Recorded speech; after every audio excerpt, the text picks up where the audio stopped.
දෙනවාලු තරුණ ලදරු සැවම ජරා දුකට බැඳෙනවාලු සියලු සතුන් ඉපදෙනවාලු ඉපිද මැරෙනවාලු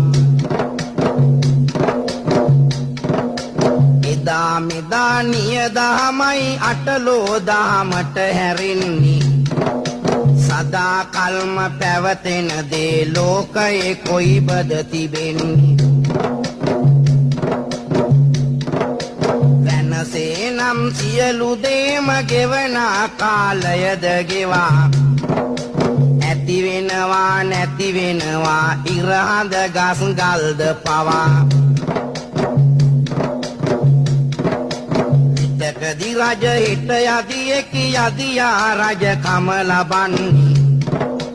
අටලෝ දහමම අනුවයි මේ ලෝකය කරකැවෙන්නේ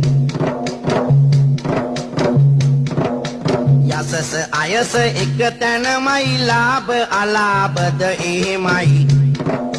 ජයද